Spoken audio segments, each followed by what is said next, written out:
পঁচাত্তর হালাউদ্দিন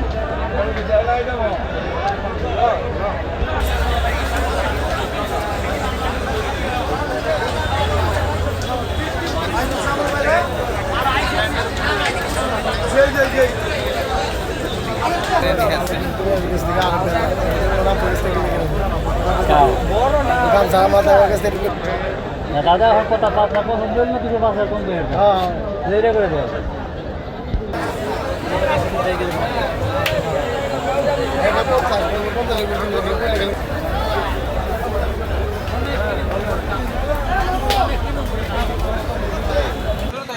মূল্যটাও আছে রিজনেবল, মানুষের হাতের নাগালের মধ্যেই আছে আর কি। গরু আমদানি আছে, যথেষ্ট কাস্টমারও আছে, বেচা কিনাও আছে, সব মিলায় ভালোই হাটটা। গরু 2-3টা পছন্দ করছি, এর মধ্যে থেকে একটা নিয়ে নিব আর কি।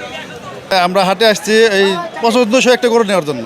আমাদের বাড়ি যারা বাচ্চা কাছে আছে লাল গরুটা পছন্দ করে বেশি, এজন্য আমরা ওই লাল গরুর দিকেই একটু ঝুঁকা আর কি। বাবার সাথে আসছি হাটে, আমি খুব গরু পছন্দ করি, এই জন্য আসছি। চাচুরা আসছে, ফুপা আসছে, আমার চাচাতো ভাই আসছে, সবাই আসছে, এই জন্য আমি আসছি। হ্যাঁ পছন্দ হয়েছে, আমার লাল গরু খুব পছন্দ। 1 ঘন্টা যাবত আসছি, বুঝছেন, ঘুরলাম, দেখলাম মহিষের দাম খুবই বেশি, তার মধ্যে একটা পছন্দ হলো, মহিষ কিনলাম 2,60,000। পছন্দ মানে এখনো দেখতেছি আর কি।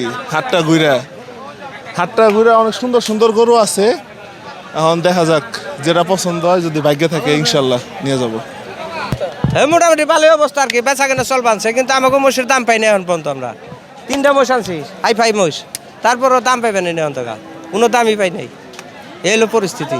বেচা কিনা তেমন ভালো না ভাই, কাস্টমার নামছে, দাম কয়া দাম। 12টা দিলাম, 5টা গেছে। বাজার অবস্থা ভালো আছে, বেচছি, কারণ 5টা আছে, আর মোটামুটি আল্লাহ দিলে বেচছি, ভালো বেচছি, খারাপ বেশি নেই।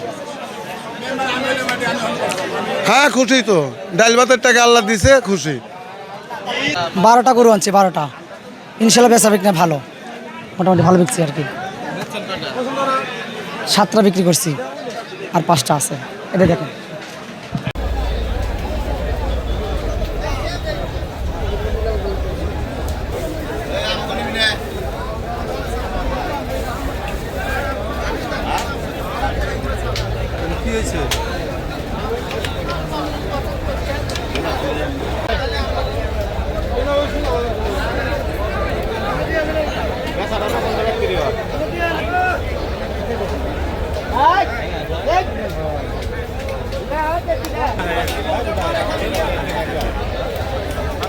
তো